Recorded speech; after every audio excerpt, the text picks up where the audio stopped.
Sometimes a game is so good that I kind of forget that I'm supposed to be analyzing the game. That's what happened in this Nuggets versus Clippers game. I'm usually taking my notes about halfway through the fourth quarter. I was just locked in forgetting about what my job was.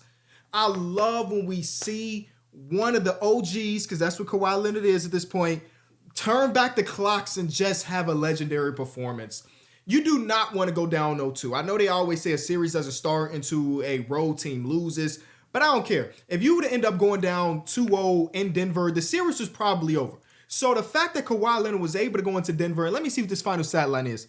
39, 5 assists, 3 rebounds, 15-19 from the field. Oh my goodness. All right, before we get to talk about this game and then the Pistons game, I got to pay some bills, so I'll be right back. This video is brought to you by Bombas. Bombas is a comfort-focused premium basics brand with a mission to help people in need. When Bombas launched in 2013, they found out that the number one ask for things at homeless shelters is socks. So they tried their very best to do their part to help solve this problem.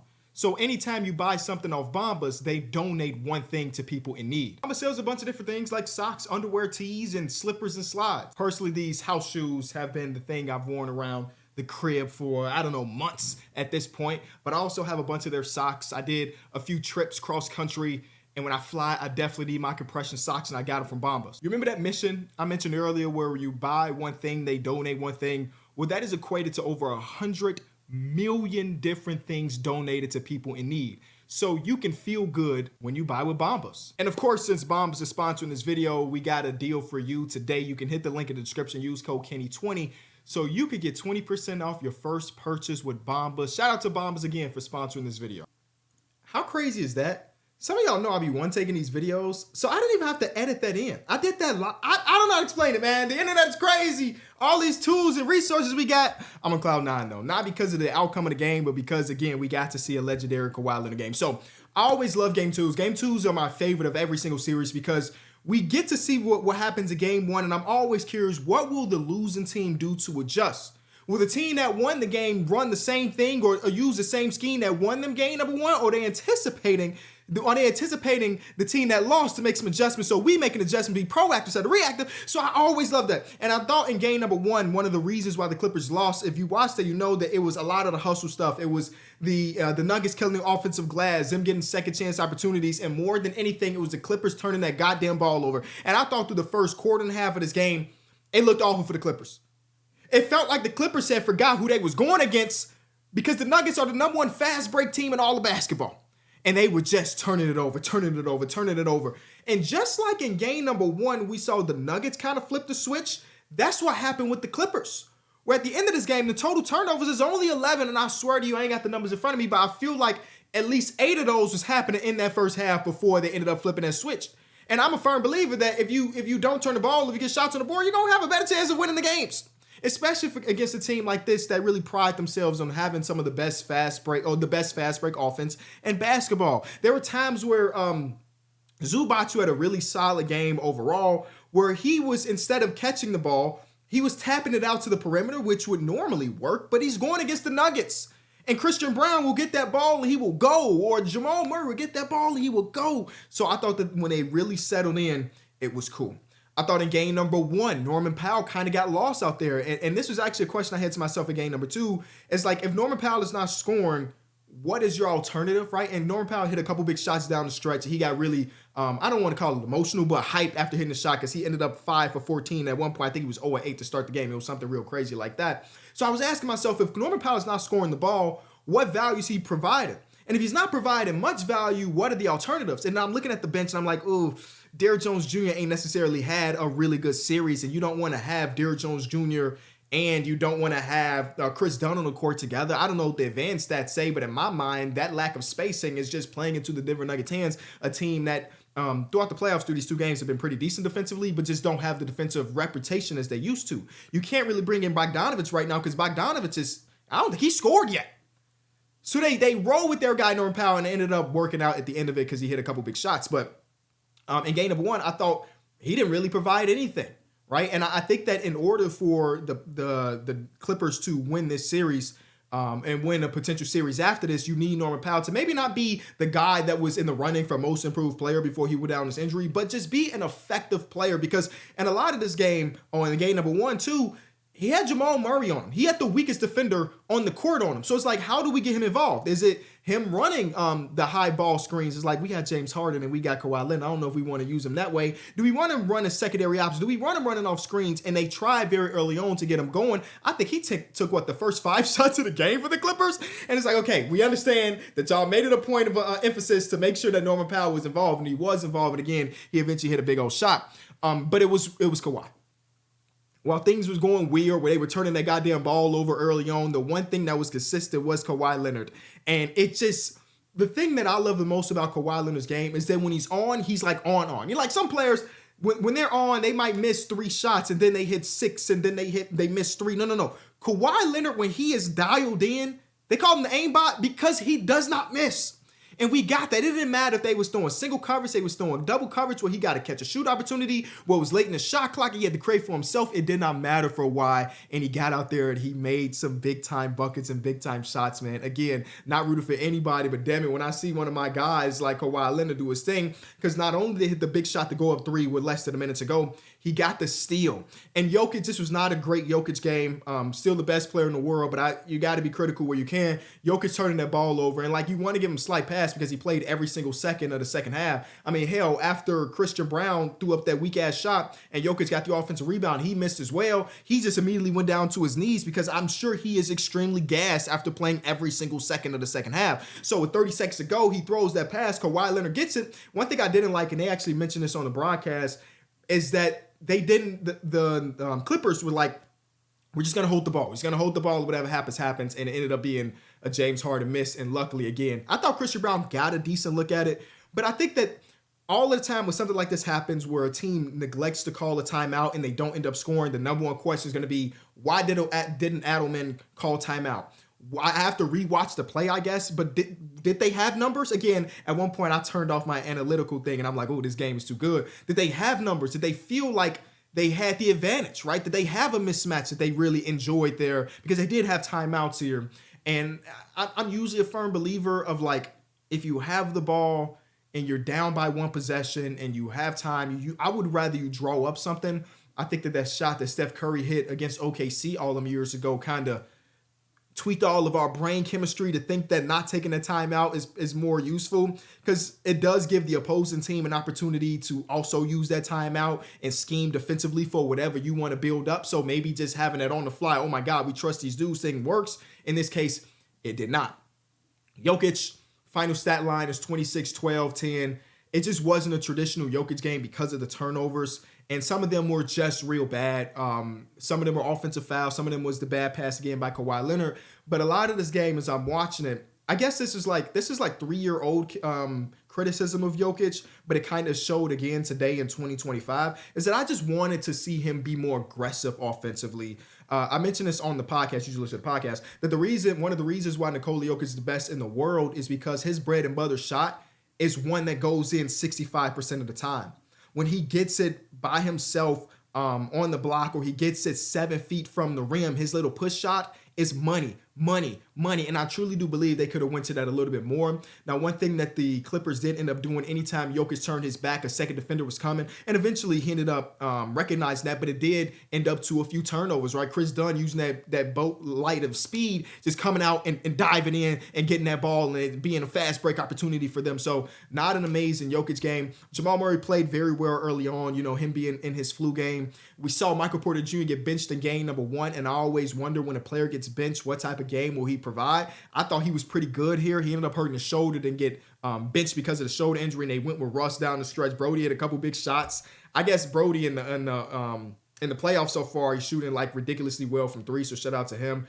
Christian Brown, he ended up missing that big shot, but I just thought ultimately he wasn't really that impactful. I think one of his baskets was, again, that fast break opportunity early in the first quarter, and then a made 3, and that was kind of it. We did get to see some DeAndre Jordan today, which was the first time in the series, because I don't know if Adelman kind of predicted that, like, I'm going to play Jokic every single second in the second half, so we need somebody to just play this 5-minute stint. Like, historically, because DeAndre Jordan is not good at basketball anymore, when Jokic got off the floor, they went with that small ball lineup, and they didn't really do that this night, which was interesting to me. because I do believe that small ball lineup, I mean, the all numbers will tell you that Jokic, when he goes to the bench, is going to be awful. But I think that small ball lineup is just going to be better than any lineup DeAndre Jordan is a part of. But they went with DJ. Again, we're talking about a 5-minute stint. And that was pretty much it. We got a great Kawhi Leonard game. I thought Zubac was pretty good here. I think a lot of this series is going to boil down to some of the three-point shooting that you're going to see from the Clippers. And I'm talking about the Chris Dunn looks, because he's going to be open for the entirety of this series. He was 1 of 4 today. Or Derrick Jones Jr., who was 0 of 2. Or Norman Powell, who was 2 of 4. Like, that three-point shooting from the others is going to be really, really crucial to the series. So I'm happy we got 1-1 because I really want 7 games of this series, man. Game 1 was electric, overtime game. Game 2 almost went into overtime as well. This is amazing, amazing hoops. It was a lot of nuggets until it wasn't. And the Clippers ended up pulling out with that victory. On the other thing, the early game, we saw the Pistons going to Madison Square Garden and get a win. Now, in game number 1, I mentioned, we did our recap that, like, I had a bunch of notes about game number 1, and none of it really mattered because the Knicks went on a 21-0 run. So, like, nothing that really happened before that matters, and nothing that really happened after that mattered because the Knicks had did their thing. This final game is 100-94. And one thing I will say, I'm loving so far that the postseason has been so slow-paced and has been so defensive-oriented. I absolutely love the grittiness of majority of the games we've seen so far, 3 days into the postseason. But Cade Cunningham was a goddamn monster today. Absolute monster, 33-12. And I just love the fact that he was willing to pick on pretty much anybody, but more specifically Karl-Anthony Towns, where there was many possessions where Cade Cunningham had the ball calling for a screen on the left wing and just getting around the corner to baseline on Karl-Anthony Towns because he didn't have the foot speed to get over there to Cade Cunningham. And it was just basket after basket after basket. I thought he played this very well until we got to the point where the Pistons did the same thing they did last night or 2 nights ago, where they just couldn't do anything offensively. And the Knicks struggled to this time around to turn those missed opportunities from the Pistons into real game. I mean, at one point, I think they were down by, 15? Yeah, 15 with 5 minutes left in the third quarter. And that's what we did get to see, that run that the Knicks went on. It was a 19-6 run, but they didn't have enough. They got a good look from Mikal Bridges down the stretch. It just didn't go in. They got a good look from Jalen Brunson. It just didn't go in. And the Pistons ended up taking that win. I think they just beat, a 17-year drought, I think they said on the broadcast. The last time they won a playoff game was 17 years ago. Some of y'all weren't even born yet. That's crazy. Dennis Schroeder was amazing in this one because nobody else really showed up outside of Schroeder, and then Toby, who had that bad 24-second violation. But other than that, Toby had another good game. It was Dennis Schroeder. Jalen Duren, I keep saying it was hit or miss. It was hit or miss.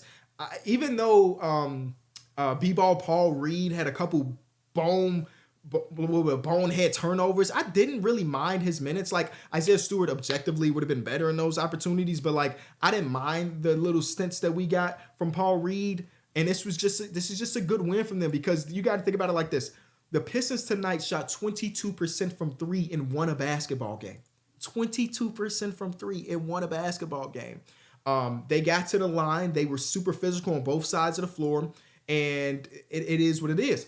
For the Knicks, one thing that really bothered me, there's a few things that bothered me from the Knicks' perspective. The first thing is that I think I saw too many lineups from Tom Thibodeau that only had one starter in. Tom Thibodeau, historically, just a guy that's going to run his guys, right? You got Brunson at 44, Mikal Bridges at 38, Josh Hart at 40, 42 for OG Anunoby, and 33. Talk about minutes for his starting 5.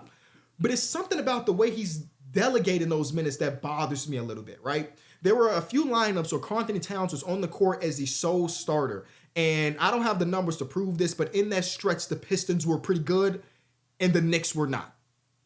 And it's like, if we're going to play our guys, I just feel like we can miss and match. So if you want to play Jalen Brunson 44 minutes, probably not that smart. But if you want to do that, so be it. Let's have him and Cat on the floor together. Or let's have Cat and Bridges on the floor together while the other dudes rest. And then while they get their 2-minute rest, we do it. Like, there has to be a better way.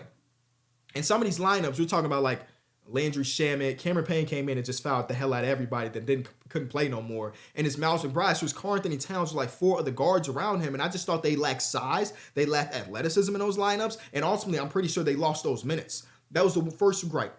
The second gripe is, and this is something I've said earlier in the season, but now it matters more because we're in the goddamn playoffs. The Knicks are too fucking talented as a basketball team. Their starting 5 has so much offensive firepower for it to be so stagnant. I understand. Jalen Brunson is an amazing isolation player. But golly, it can't be Karl Anthony Towns, Mikal Bridges, OG Anunoby, and Josh Hart just sitting there watching him get bumped 100 times by Asar Thompson or get bumped 100 times by this guy, that guy. Karl Anthony Towns, one of his biggest things is that he's one of the best shooting fives in the history of this sport. I thought they benefited pretty well in the first game from the stretchability of Karl Anthony Towns. He got 2 3-pointers tonight. Hell, he didn't score in the second half. That's a cat thing and it's a Tom Thibodeau thing, in my personal opinion. Because I thought that the times that Karl Anthony Towns got touches down the stretch is like, oh, I'm big. And Tobias Harris is small. Give me the ball in the block. Which is like, yeah, in theory, that makes sense. But you also can score on all 3 levels. You have done it for, 9 years now? So I would have loved to just see Karl Anthony Towns get other opportunities offensively outside, just being, give me that ball on the block, and I'm going to back him down. Oh, here's lay help. Oh, shit, what am I supposed to do? And then he goes up for a layup or he passes it out. It's got to be more opportunities for this weapon of Karl Anthony Towns. Like, Karl Anthony Towns is probably going to make an All-NBA team this season. It ain't because you posted him up once every 2 quarters. It's because you let him rock out a little bit. Yeah, you can have some bonehead turnovers from Karl Anthony Towns if you let him do that, but, like, it's worth it at the end of the day. Also, there was one foul where Karl Anthony Towns bumped Asar Thompson on the baseline, and I'm like, that's such a stupid foul for Karl Anthony Towns. And he always has a bad fouls, but like in this time, in this place, why'd you bump him? So those are my biggest gripes from the Knicks' perspective. It has not been a pretty offensive series for anybody in this one, I guess, but like specifically for the Knicks. And let me see, wait. In game number 1, your cat attempted only 3 threes in this one. Why do I feel like it was more than that? Either way, just him being able to score on all 3 levels has to be utilized a little bit more. And I don't think they got that tonight. So we'll see what ends up happening from Tom Thibodeau. Will he make any adjustments? I don't know. Again, he was the coach of my favorite team for a bunch of time, and I can't say I've seen a bunch of adjustments from him. What he's good at, he's really good at it.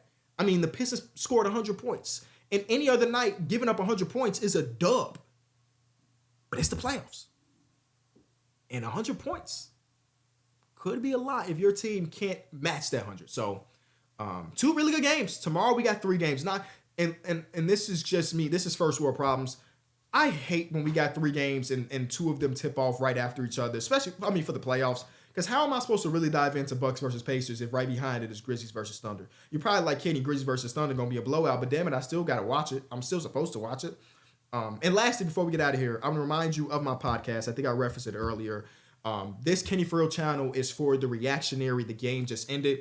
I'm using my podcast as like this more overarching conversations about these series. Give me an opportunity the next day to rewatch some of these games. So if you want like a broader scale and maybe more analysis, if you will, the podcast is 100% the way. It's Small Ball with Kenny Beach on YouTube, Spotify, all of those places. So yeah, man. Playoff hoops, amazing.